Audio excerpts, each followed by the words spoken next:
Donald Trump says his summit with Kim Jong-un is back on later this month. U.S. Commerce Secretary in Beijing for talks on China's trade surplus. And locally, police smash an internet scam ring.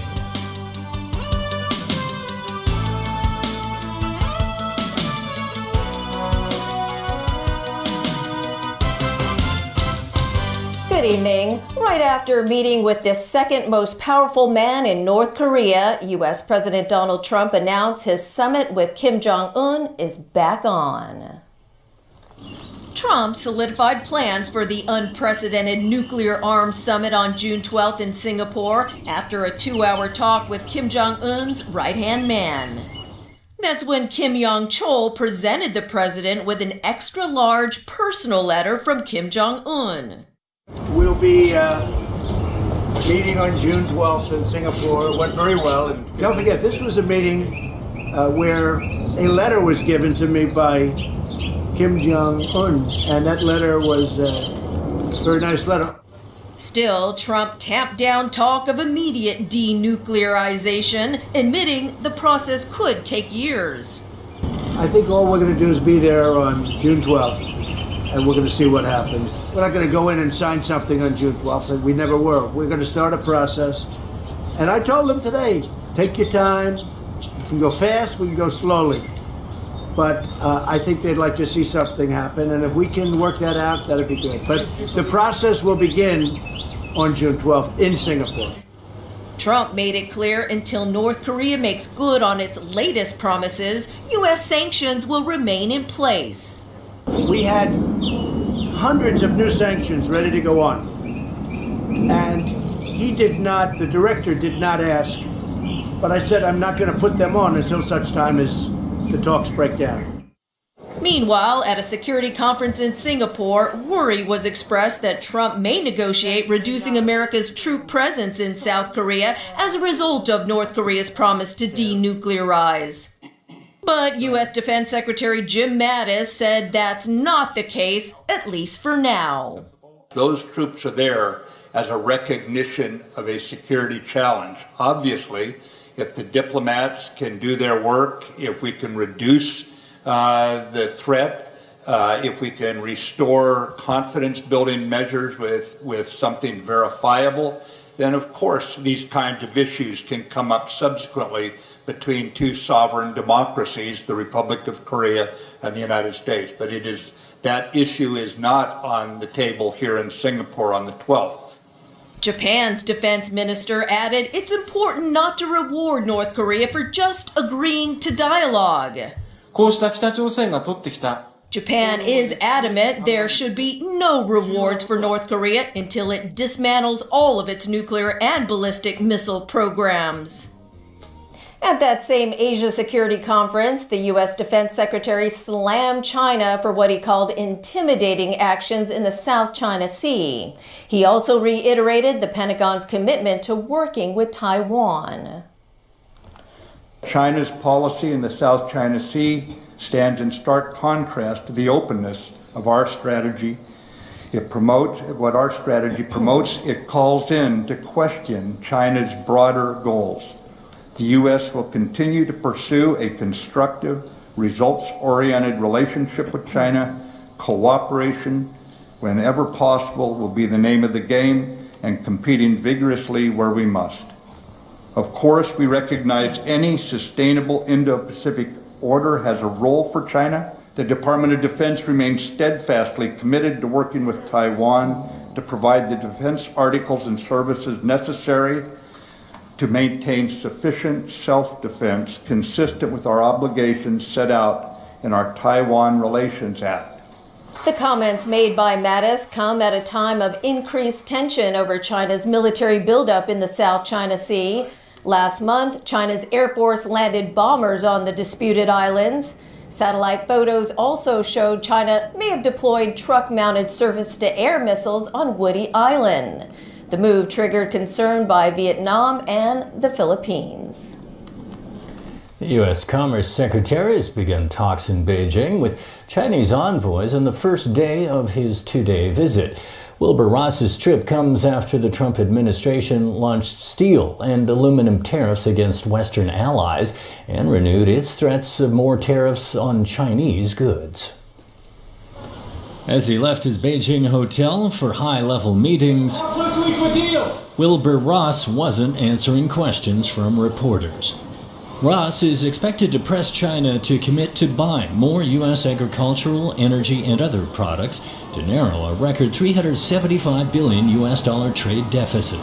Ross is also due to meet Vice Premier Liu He, China's chief negotiator in the trade dispute. The meetings come as talks continue on a reprieve from a U.S. government ban on sales by U.S. companies to ZTE Corporation. The number 2 telecommunications equipment maker in China has been penalized for illegally supplying Iran and North Korea. Reuters news agency has quoted a source as saying the U.S. may soon claim a penalty of as much as $1.7 billion U.S. dollars against ZTE. The report says Washington is also seeking unfettered site visits to verify U.S. components are being used as claimed by ZTE. The company has become an important bargaining chip in the high-level talks amid reports that if the U.S. eases up on ZTE, China will buy more American agricultural goods. But Beijing is reportedly reluctant to get locked into long-term commitments. China has positioned itself as a defender of the global rules-based trading system centered around the World Trade Organization in the face of Washington's tougher stance under U.S. President Donald Trump. China's exports have mushroomed since joining the WTO in 2001, making it the world's second largest economy. Earlier this week, Washington ratcheted up tensions with a new threat of tariff hikes on Chinese goods and investment restrictions over complaints that Beijing steals or pressures foreign companies to hand over technology. Analysts say that while Beijing is willing to compromise on its trade surplus, it will resist changes that might threaten plans to transform China into a global technology competitor. An Uber driver in the United States is behind bars after he shot and killed his passenger. The deadly shooting happened on a busy highway in Denver, Colorado. Police identified the Uber driver as 29-year-old Michael Hancock. He told police he opened fire after his customer tried to attack him. Now, according to court documents, Hancock fired off at least 10 rounds. Uber responded by saying it's deeply troubled by the incident. While Colorado allows drivers to carry guns for protection, Uber strictly bars riders and drivers from doing so.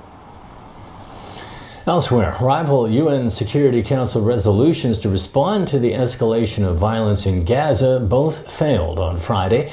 The United States vetoed an Arab-backed resolution that sought to condemn Israel's use of force against Palestinian civilians. The U.S. ambassador to the UN called the resolution a grossly one-sided view that failed to blame the terrorist group Hamas for the recent violence. Nikki Haley added that Hamas bears primary responsibility for the awful living conditions in Gaza.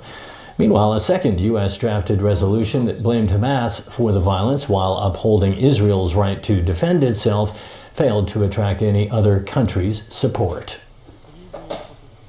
Well, populists have taken power in Italy for the first time. Newly appointed Prime Minister Giuseppe Conte took over from Paolo Gentiloni at a ceremony on Friday. An hour before the event, Conte and his cabinet ministers had been sworn into office by the Italian president, Sergio Mattarella. The little-known 53-year-old law professor then joined Gentiloni at the seat of the Italian government in Palazzo Chigi. Conte was presented with a silver bell that he later rang for the start of his first cabinet meeting. Conte, backed by the Five Star Movement, heads Western Europe's first anti-establishment government bent on overhauling European Union rules of budgets and immigration.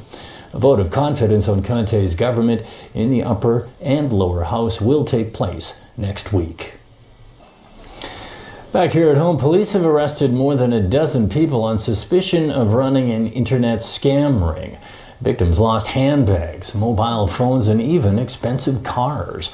Authorities believe syndicate members were also involved with a recent robbery and a reckless driving case as well. Winna Wong reports. The suspect was taken to the Wan Chai police station this afternoon. He's just one of the 13 men police have arrested in connection with a number of internet scams earlier this year. The youngest of the suspects is a 16-year-old student. The syndicate would scour online markets and mainly targeted people selling luxury handbags. They would message the seller and offer an attractive price, and when it was time to meet up for transactions, they would hand over a check. But the victim wouldn't know the check was problematic until the bank called them several days later. Some members are also accused of being involved in a Kwintong robbery in January, where 5 men threatened a delivery person with knives and snatched 6 boxes carrying more than 700 mobile phones. And 2 members are also suspected of involvement in a reckless driving case in Sham Shui Po early Thursday morning. The offenders ignored police officers' demands for them to stop and sped past police roadblocks. The pair crashed into other cars and a pole before they abandoned the car and escaped. People weren't just scammed out of small items like mobile phones and handbags. The syndicate even went after expensive cars. Owners of Porsches and Ferraris found themselves left with no car and no money. Police have noted a significant rise in internet scams. Throughout January to April this year, authorities saw 632 such cases, compared with 541 cases during the same time last year. Scammers are also going bigger. Victims lost a total of $12.5 million during this time, which is a pretty huge jump from the $320,000 from the first 4 months of last year. So don't easily trust the people online and the part-time offer in the social media. And also the online transactions should be made through the trustworthy platform, especially if you are buying something very expensive. If possible, use cash in the transaction or the trade. Winna Wong, TVB News. A cement slab fell from a restaurant ceiling at Ocean Park this morning. At around 11:30, a piece of cement measuring 1.5 meters by 1.5 meters fell from the ceiling of Tuxedo's restaurant at Ocean Park. No one was injured in the incident. The theme park apologized and has since closed the eatery for repair work and a comprehensive checkup. Still ahead in our newscast, results of the central allocation of Primary 1 school places. Officials assure the public there will be enough water to meet local demand. And a look at some of the applications of 5G technology.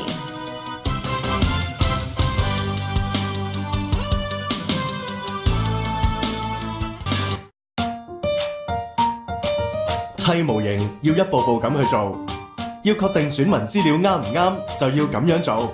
臨時選民登記冊同取消登記名單發表咗啦，請登入 www.voterinfo.gov.hk 查閱你嘅資料。有疑問要喺6月25號或之前向選舉事務處提出。收到提示信要喺6月25號或之前回覆，先可以保留選民登記。查詢28911001。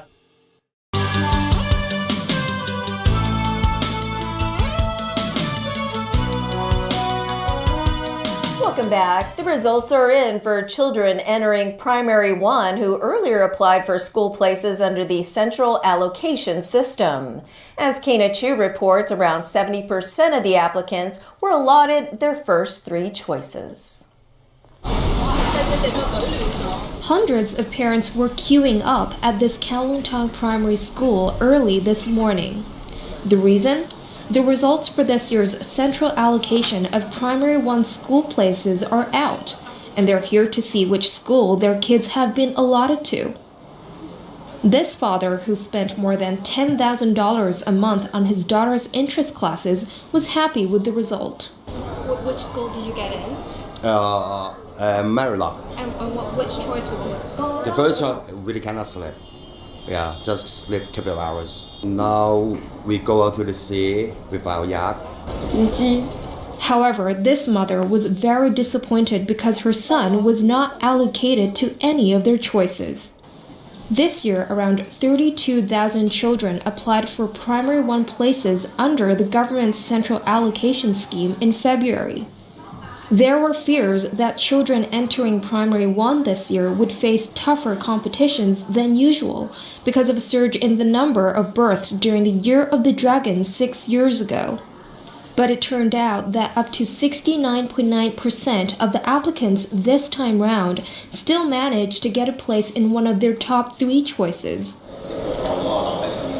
This principal shared his insights into this strange phenomenon. A lot of cross-border students stayed in Shenzhen to study, so the demand of the P1 places is decreased. It counterbalances the dragon effect. For parents who still haven't picked up the Primary 1 registration forms for their children, central allocation centers will be open until 4 p.m. tomorrow for them to do so. Applicants who accepted their offers should register at their allotted schools next Tuesday or Wednesday. Otherwise, they will forfeit their places allocated. Kana Chu, TVB News.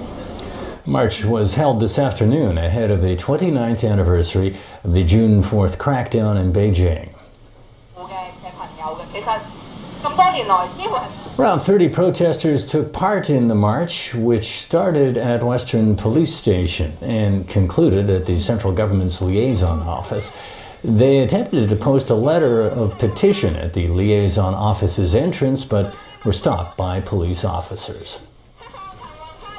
In spite of Hong Kong's exceptionally low rainfall so far this year, the government says there is enough water supply to meet local demand. Caleb Leung has more. You might think this is a footage from a documentary about droughts. Actually, the place is Lao Shui Heung Irrigation Reservoir in Fanling. Meanwhile, the water level at Lower Shingmun Reservoir near Tai Wai is only at around 12% of its storage capacity. So far, the observatory has recorded a mere 175 millimeters of rainfall this year, the lowest figure registered in May since 1963. However, officials believe the territory will see more rain in coming days. According to the information from the Hong Kong Observatory, the rainfall between the June and December would normally be about 70% of the total rainfall in a year. Wong also stressed that the current supply of water is enough to meet local needs. Under the current Dongjiang Water Supply Agreement, in fact, the water quantity stipulated in the agreement should be able to meet at least 80% of our water demand. And together with the storage in our reservoir, which is now up to 60%, so we believe that we should have sufficient water to cater for our water demand.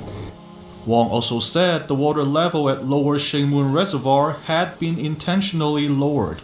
The low water level is due to our operation need because normally before the rainy season, we will try to lower the storage level in the reservoir so as to cater for the rainfall in the rainy season. Although the supply of water remains adequate, Wong stressed that water is a precious resource that the public should conserve. Caleb Leung, TVB News. The city will soon welcome 5G networks, which means faster downloading and uploading speeds for mobile devices. As Sharon Tang reports, the technology is also key not just for phones, but cars too. Driving requires one's full attention. Perhaps more when a vehicle approaches a junction. Blind spots too. Even when drivers react quickly, bad things can still happen. The Hong Kong Applied Science and Technology Research Institute has developed a collision avoidance system placed on the top of the vehicle. The device will stop the car when it senses a dangerous situation. So how much quicker and better will this work using a 5G network? Chief Technology Officer Yong Mei Kei says 5G is 20 times faster than 4G. So far, there's no timeline on when these devices could be mounted on vehicles. Sharon Tang, TVB News. And that is one cool wrap of our news. Thanks for joining us. Good night.